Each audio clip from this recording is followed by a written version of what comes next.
Hello everyone, my name is Oktay Alcı, and this is the part two of my presentation. If you haven't seen the first part, it's on my channel, you can check it out.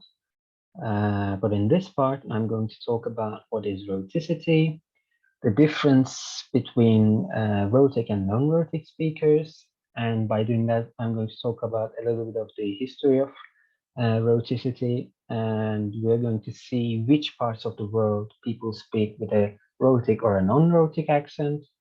And at the end, I'm going to talk about what kind of accent should you develop. So let's start. First, what is rhoticity? Well, rhoticity is the way that we pronounce the letter R, right? So in order to explain this, I'm going to give you a little example. So you can stop this video and read these letters, these words, and you can decide after I read these, you can decide if you are a rhotic or a non-rhotic speaker.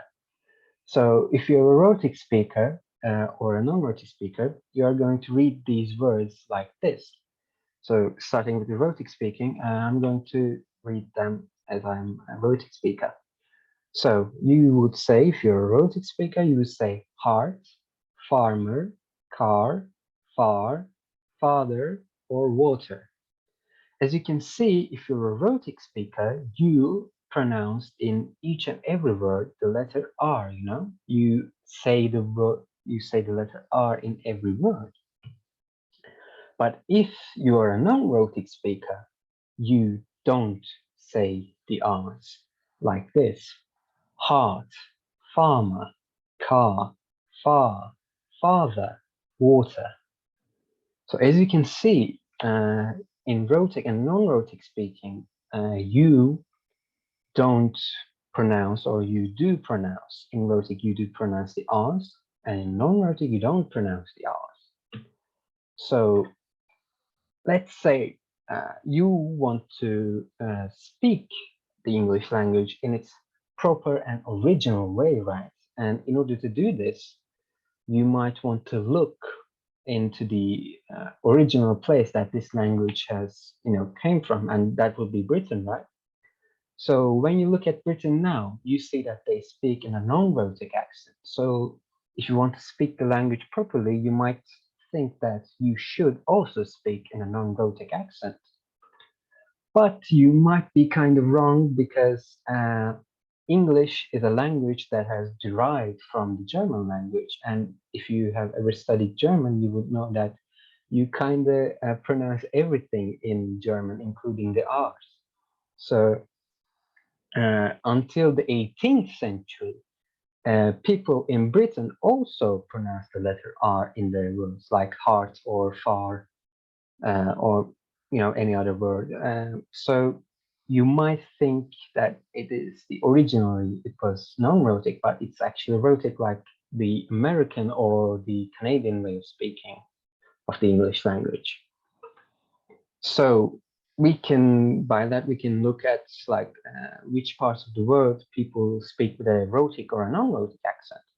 As you can see in the presentation, you can see Canada and USA speak with a rhotic accent, and Australia and New Zealand speak with a non-rhotic accent.